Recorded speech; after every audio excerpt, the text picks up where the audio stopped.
ذالک بانہم آمنوا ثم کفروا فطبع علی قلوبہم فہم لا یفقہون.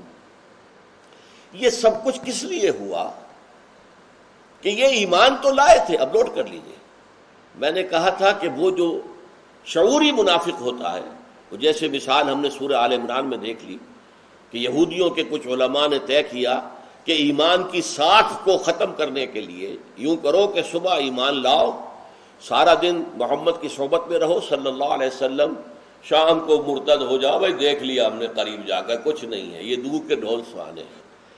تو کچھ نہ کچھ مسلمانوں کے دلوں میں کوئی دغدغہ پیدا ہو ہی جائے گا، کوئی نہ کوئی شک شبہ. یہ اچھے بھلے لوگ ہیں، عالم لوگ ہیں، بڑے نمایاں لوگ ہیں، یہ گئے تھے بڑے خلوص و اخلاص سے گئے تھے، سارا دن صحبت میں رہے ہیں، انہوں نے کچھ آخر دیکھا ہی ہوگا نا جس کی وجہ سے یہ چھوڑ کر آ گئے، کوئی اور برائی ان کی نگاہ میں آئی ہوگی، تو شیطان کو وسوسہ اندازی کا موقع مل جاتا ہے. اب یہ لوگ کیا ہیں؟ یہ مسلسل کافر ہیں اور انہیں شعور ہے کہ ہم کافر ہیں. جب وہ اسلام لائے ہیں تب بھی کافر، جب وہ رہے ہیں 8-10 گھنٹے تب بھی کافر، نکلے ہیں تب بھی کافر. ایک لہجے کے لیے بھی ایمان انہیں حاصل ہوا ہی نہیں، اور وہ خود جانتے ہیں.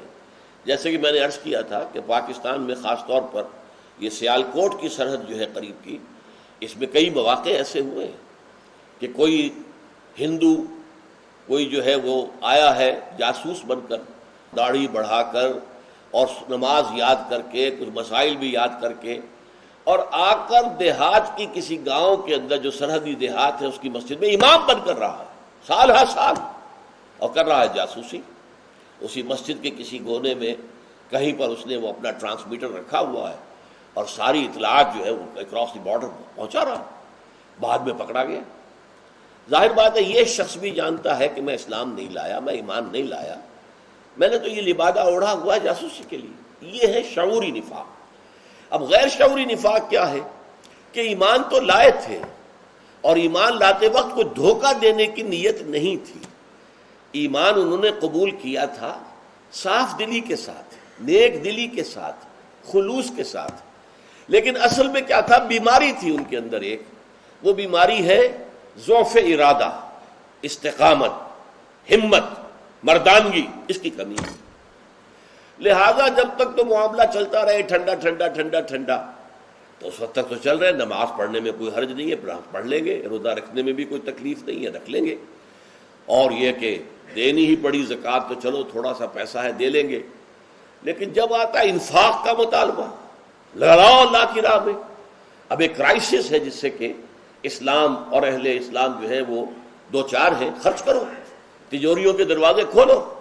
اور جب کہا جاتا ہے کہ اب دشمن سے مقابلہ ہے، جانے ہتھیلی پر رکھو، میدان میں آؤ، اب ان کے تزلزل پیدا ہوتا ہے. یہ تزلزل ہے جیسا کہ میں عرض کر چکا ہوں کہ اگر اس کی وجہ سے پیچھے رہ گئے اور لیکن اعتراف کر لیا کہ ہماری کوتاہی ہے، تو یہ ضعف ایمان ہے. علامہ اقبال کا بڑا پیارا شعر ہے، وہی دیرینہ بیماری، وہی نامحکمی دل کی، علاج اس کا وہی آب نشاط انگیز ہے ساقی. یہ نامحکمی جو ہے دل کی پختگی میں کمی، اور دل میں ایمان ہوتا ہے. وَلَٰكِنَّ اللَّهَ حَبَّبَ إِلَيْكُمُ الْإِيمَانَ وَزَيَّنَهُ فِي قُلُوبِكُمْ. صحابہ کرام جو تھے مومن صادق، انہیں ایمان جو ہے وہ دل کے اندر ان کے کھپ چکا تھا، اور محبوب ترین شے ان کی ایمان تھا کہ اب وہ چاہے ان کے جسم کے ٹکڑے اڑا دیے جائیں، ایمان کو نہیں چھوڑیں گے. مکے میں جو جو کچھ ہوا ہے ان پر آپ کو معلوم ہے.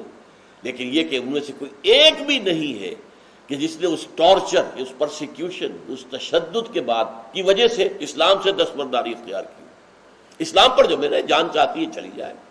حضرت سمیہ رضی اللہ تعالی عنہ اور حضرت یاسر رضی اللہ تعالی عنہ دونوں کو ابو جہل نے شہید کر دیا شدید ترین ٹارچر کے بعد.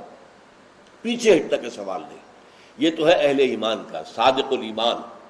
اور ساتھ ہی صحت مند شخصیت. صحت مند شخصیت وہی ہوگی جو فیصلہ کر لے تو اس پر ڈٹ جائے. اذا عزمت فتوکل علی اللہ، یہ صحت مند شخصیت. اور ایک یہ آپ کو ایک کام اچھا تو لگتا ہے لیکن اس کے لیے کوئی قربانی دینے کو تیار نہیں ہے.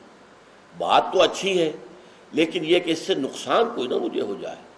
تو جان اور مال کو بچا کر رکھنا، جس کو اقبال نے کہا ہے تو بچا بچا کے نہ رکھ اسے، تیرا آئینہ ہے وہ آئینہ کہ شکست ہو تو عزیز تر ہے نگاہ آئینہ ساز میں.